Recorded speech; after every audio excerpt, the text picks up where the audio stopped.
Hello guys, welcome to Tech Buzz. आज मैं detailed camera comparison करने वाला हूँ सैमसंग गैलेक्सी Z Fold 7 और आईफोन 16 प्रो मैक्स का, जिसमें हम टेस्ट करेंगे दोनों की डे एंड नाइट की video quality, day time, indoor, लो लाइट, पोर्ट्रेट और सेल्फी शॉट्स, और आपको बताएंगे दोनों में से कौन सा फोन बेटर है कैमरा परफॉर्मेंस में। Z Fold 7 में ट्रिपल कैमरा सेटअप है। न्यू 200 मेगापिक्सल का मेन कैमरा, 10 मेगापिक्सल का 3x टेलीफोटो कैमरा और 12 मेगापिक्सल का अल्ट्रावाइड कैमरा। इसके डिटेल स्पेक्स आप स्क्रीन पर देख सकते हैं। आईफोन 16 प्रो मैक्स में भी ट्रिपल कैमरा सेटअप है। 48 मेगापिक्सल का मेन कैमरा, 12 मेगापिक्सल का 5x टेलीफोटो कैमरा और 48 मेगापिक्सल का अल्ट्रावाइड कैमरा। इसके भी डिटेल स्पेक्स आप स्क्रीन पर देख सकते हैं। तो पहले हम देखेंगे डे टाइम वीडियोस। ये है दोनों का डे वीडियो का सैंपल 4K 60 FPS पर। कलर्स आईफोन के ज़्यादा एक्यूरेट है, सैमसंग में हल्के कूलर टोन्स है, सैमसंग ज़्यादा वाइब्रेंट है। स्टेबलाइजेशन दोनों में काफ़ी ज़बरदस्त है, दोनों काफ़ी स्टेबल है। और जब कैमरा घूमता है तभी दोनों का डायनेमिक रेंज काफ़ी अच्छा रहता है। दोनों हाइलाइट्स और शैडोज़ के बीच अच्छा बैलेंस मेंटेन करते हैं। यह है फ्रंट वीडियो 4K 60 FPS पर। कलर टोन्स इस बार दोनों के सिमिलर है, बस आईफोन ज़्यादा ब्राइट एंड वाइब्रेंट है। दोनों काफ़ी स्टेबल है और HDR दोनों का यहाँ पर काफ़ी अच्छा काम कर रहा है। और लाइटिंग कंडीशन चेंज होने पर दोनों में स्काई और फोरग्राउंड के डिटेल्स थोड़े फ्लक्चुएट होते हैं, लेकिन दोनों से अच्छे से कंट्रोल कर लेते हैं। अब करते हैं फोकस टेस्ट। Z Fold 7 में multi directional face detection auto focus मिलता है और फोकस स्पीड इसमें फास्ट है। आईफोन में dual pixel face detection auto focus और लाइडार सेंसर मिलता है, जिसकी वजह से इसका फोकस स्पीड थोड़ा और बेटर है और कोई इशू नहीं आता। अब देखते हैं फोटोज़। ये फर्स्ट फोटो दोनों में काफ़ी अच्छा दिख रहा है। कलर टोन्स दोनों के काफ़ी सिमिलर है, बस सैमसंग हल्का ज़्यादा वाइब्रेंट है। ब्राइटनेस दोनों की सेम है, लेकिन क्रॉप करने पर डिटेल्स आईफोन की थोड़ी बेटर है। इस सेकंड फोटो में भी ब्राइटनेस सेम है। यहाँ सैमसंग के कलर्स थोड़े वार्म है और वाइब्रेंट है, जबकि आईफोन काफ़ी हद तक नेचुरल है। बाकी क्रॉप करने पर ओवरऑल डिटेल्स आईफोन में बेटर है, जैसे फ्लावर के टेक्सचर्स वगैरह। ये फोटो दोनों में काफ़ी अच्छा आया है। कलर टोन्स सिमिलर है, बस सैमसंग ज़्यादा वाइब्रेंट है। डायनेमिक रेंज दोनों का काफ़ी अच्छा है, बस सैमसंग में शैडोज़ मार्जिनली ज़्यादा ब्राइट है, जो नीचे के स्कूटर से पता चल रहा है। बाकी क्रॉप करने पर डिटेल्स आईफोन में ही ज़्यादा शार्प है। इस फोटो में सैमसंग काफ़ी बेटर है, क्योंकि सामने का स्ट्रक्चर अच्छा ब्राइट और वाइब्रेंट है, जबकि आईफोन में वो काफ़ी डल दिख रहा है। लेकिन कलर टोन्स आईफोन के ज़्यादा प्रॉपर है, क्योंकि आईफोन में राइट की वाइट वॉल्स वाइट ही दिख रही है, जबकि सैमसंग में वो ब्लूइश वाइट हो गई है। बाकी डिटेल्स भी आईफोन में ही बेटर है, क्योंकि आईफोन बाय डिफ़ॉल्ट 24 मेगापिक्सल और सैमसंग 12 मेगापिक्सल पर फोटो खींचता है। आईफोन में 48 मेगापिक्सल मोड है और सैमसंग में 200 मेगापिक्सल मोड। ये फोटो उनको ऑन करके लिया है और यहाँ स्टोरी कुछ और हो गई है, क्योंकि आईफोन ने तो क्वालिटी ख़राब नहीं की फ़ोटो की, अच्छा खासा ब्राइट और वाइब्रेंट है। लेकिन 200 मेगापिक्सल ऑन करने पर सैमसंग के प्रोसेसिंग पर इफेक्ट हुआ है, क्योंकि अब डायनेमिक रेंज में कोई खास डिफरेंस नहीं है। और अब क्रॉप करने पर देखेंगे तो डिटेल्स सैमसंग में थोड़ी बेटर है। अब क्रॉप करने पर आईफोन ज़्यादा पिक्सेलेटेड लगता है सैमसंग के सामने। 200 मेगापिक्सल और 48 मेगापिक्सल पर पिक्चर्स की MB काफ़ी बढ़ जाती है, इसलिए लोग इन्हें ज़्यादा यूज़ नहीं करते। इसलिए हम आगे के शॉट्स के लिए डिफ़ॉल्ट कैमरा मेगापिक्सल ही यूज़ करेंगे। डे लाइट में मेजॉरिटी ऑफ द फोटोज़ में स्टोरी सेम रहती है कि आईफोन का फोटो हल्का शार्प होता है, सैमसंग फोटो को थोड़ा वाइब्रेंट रखता है, आईफोन थोड़े नेचुरल कलर्स कैप्चर करता है, और dynamic range most of the time Samsung की ही बेटर होती है, फिर चाहे वो फोटो नॉर्मल लेंस से हो या फिर अल्ट्रावाइड एंगल लेंस से, जो इस फोटो में हुआ है। इस फोटो में जो क्लाउड्स है वह आईफोन में काफ़ी ज़्यादा डिटेल्ड है, जबकि सैमसंग में क्लाउड्स प्लेन वाइट दिख रहे हैं। सैमसंग में 3x ऑप्टिकल जूम है और आईफोन में 5x जूम, जिसकी वजह से आईफोन का फोटो ज़्यादा जूम्ड इन है। लेकिन सैमसंग में मैक्सिमम 30x तक जूम कर सकते हैं और आईफोन में मैक्स 25x तक जूम। लेकिन दोनों के फोटो को सेम लेवल पर क्रॉप करेंगे तो आप देख सकते हैं कि आईफोन में डिटेल्स थोड़ी बेटर है 5x जूम की वजह से। अब चेक करते हैं HDR। इस फर्स्ट वाले फोटो में स्काई की डिटेल्स दोनों में सेम है, लेकिन बिल्डिंग और नीचे के एरियाज को सैमसंग ने अच्छा ब्राइट रखा है, जबकि आईफोन में ओवरऑल फोटो थोड़ा डल है। इस फोटो में भी ऊपर की बिल्डिंग्स और नीचे ट्री वाला एरिया सैमसंग में हल्का ब्राइट और वाइब्रेंट है, जबकि आईफोन में दोनों एरियाज थोड़े डल है। आईफोन 16 सीरीज़ में डायनेमिक रेंज पहले से तो इम्प्रूव हुआ है, लेकिन अभी भी ये सैमसंग जैसा परफॉर्म नहीं कर पाता, और ये डायनेमिक रेंज वाला इशू आईफोन 13 सीरीज़ के बाद से है। अब देखते हैं पोर्ट्रेट सैंपल। ये 1x पर पोर्ट्रेट है। आईफोन के कलर्स ऑलमोस्ट नेचुरल है, जबकि Samsung slightly on the cooler side और वाइब्रेंट है। आईफोन थोड़ा ब्राइट भी है। एज डिटेक्शन दोनों का डिसेंट है और डिटेल्स दोनों में अच्छी है। दोनों में 2x पर भी पोर्ट्रेट ले सकते हैं, जो मेन सेंसर का क्रॉप इमेज होता है, और यहाँ भी फर्स्ट फोटो जैसा ही डिफरेंस है। सैमसंग में 3x और आईफोन में 5x पर पोर्ट्रेट ले सकते हैं। कलर्स में यहाँ 1x जैसा ही डिफरेंस है। एजेस दोनों में डिसेंट है, लेकिन आईफोन थोड़ा बेटर डेप्थ इफेक्ट देता है। सैमसंग में भी आप 5x का फोटो ले सकते हैं, जो बेसिकली क्रॉप इमेज होता है, और यहाँ आप देख सकते हैं कि आईफोन में डिटेल्स बेटर है डेडिकेटेड 5x लेंस की वजह से, और कलर्स भी ऑलमोस्ट प्रॉपर है, जबकि सैमसंग ने अब स्किन को ज़्यादा वाइट कर दिया है। ये एक और पोर्ट्रेट है। यहाँ पर भी कलर टोन्स दोनों के सिमिलर है, बस सैमसंग ने ओवरऑल फोटो और पर्सन को ओवर वाइब्रेंट कर दिया है। डिटेल्स दोनों में सिमिलर है और एजेस सैमसंग के बेटर है।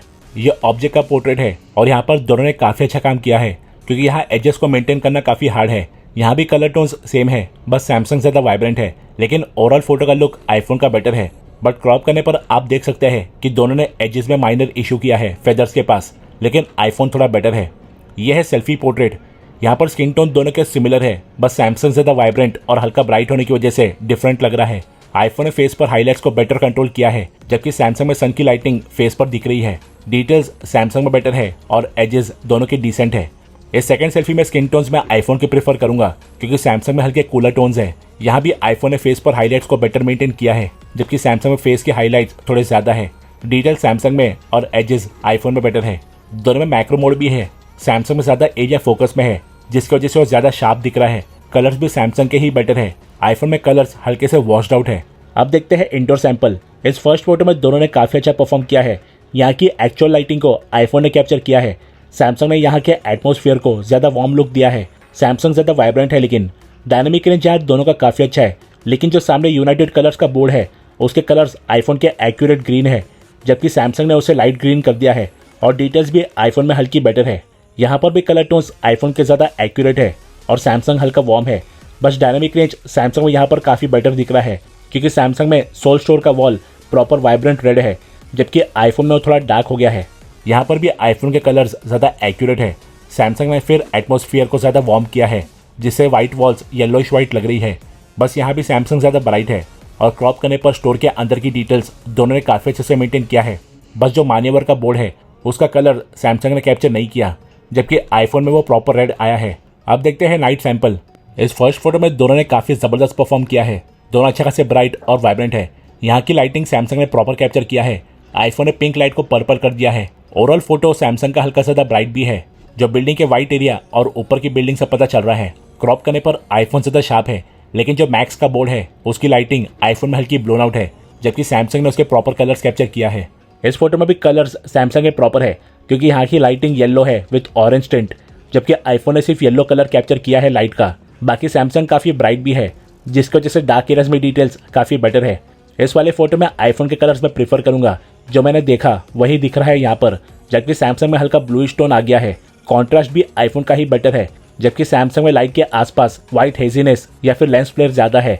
बस क्रॉप करने पर सैमसंग में डार्क एरियाज में डिटेल्स ज़्यादा ब्राइट है, और जो व्हाइट स्टेम है और स्ट्रक्चर के ऊपर जहाँ पर लाइट पड़ रही है, उसके डिटेल्स सैमसंग में विजिबल है, जबकि आईफोन में वो पूरी तरह ब्लोन आउट है। ये अल्ट्रावाइट सैंपल है और यहाँ भी सैमसंग ज़्यादा ब्राइट है, जबकि आईफोन थोड़ा डार्क है। बट कलर्स में भी यहाँ फर्स्ट फोटो जैसा ही डिफरेंस है, और यहाँ भी सैमसंग ने हाईलाइट्स को बेटर मेंटेन किया है। ये फोटो दोनों में काफ़ी अच्छा आया है, लेकिन आईफोन के कलर्स ज़्यादा एक्यूरेट है, जो एप्पल के लोगों के ऊपर के ब्राउन रूफ से पता चल रहा है। आईफोन हल्का ब्राइट भी है, लेकिन एप्पल के लोगों के साइड में थोड़ा सा हेजीनेस है आईफोन में, जबकि सैमसंग में लोगो थोड़ा ज़्यादा बेटर दिख रहा है। ऐसा नहीं है कि आईफोन हमेशा ही कम ब्राइट होता है, उसका बस ये इशू है कि उसका नाइट मोड का टाइमर कभी सिर्फ 1 सेकंड के लिए एक्टिवेट होता है, तो कभी 3 सेकंड के लिए, जबकि सैमसंग मोस्टली नाइट मोड के लिए 3 से 5 सेकंड का टाइमर लगाता है, जिससे सैमसंग के फोटो ज़्यादा ब्राइट आते हैं मोस्ट ऑफ द टाइम। लेकिन सैमसंग में उसकी वजह से लेंस फ्लेयर ज़्यादा आता है और कलर्स में कभी कभार ब्लू टिंट रहता है, जबकि आईफोन रात में प्रॉपर कलर्स कैप्चर करता है और कभी कभार ब्राइट भी होता है।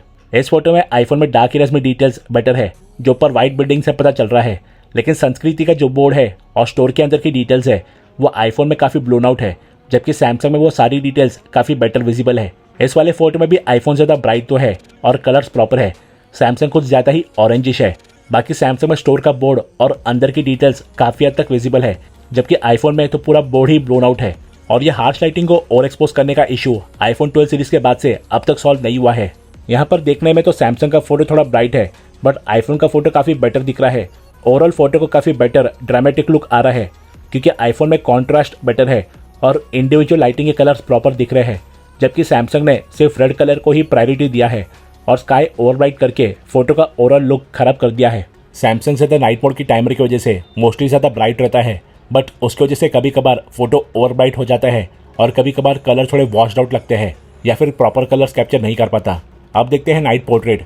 ये 1x पर पोर्ट्रेट है। यहाँ की लाइट्स के हिसाब से आईफोन के कलर्स बेटर है, क्योंकि स्किन पर प्रॉपर उसी का इफेक्ट है, बट सैमसंग ने स्किन को हल्का वाइटिश इफेक्ट दिया है और फोटो थोड़ा ब्राइट है। बाकी डिटेल्स दोनों में अच्छी शार्प है। और एजेस दोनों के अच्छे हैं। ये 2x पर पोर्ट्रेट है और कलर्स और ब्राइटनेस में पहले फोटो जैसा ही डिफरेंस है, लेकिन इस बार क्रॉप करने पर आईफोन ज़्यादा शार्प है। एज डिटेक्शन दोनों में अच्छा है। ये थोड़ी नॉर्मल वाइट लाइटिंग में पोर्ट्रेट है और यहाँ भी आईफोन के कलर्स ज़्यादा एक्यूरेट है क्योंकि सैमसंग ने स्किन को ज़्यादा वाइट कर दिया है। बाकी सैमसंग ज़्यादा ब्राइट है और बैकग्राउंड ज़्यादा बेटर विजिबल है। और क्रॉप करके देखेंगे तो डिटेल्स आईफोन की बेटर है, जो टी शर्ट के टेक्सचर से पता चल रहा है। बट एजेस सैमसंग में बेटर है इस बार, क्योंकि आईफोन ने राइट ईयर को ब्लर कर दिया है। यह है सेल्फी।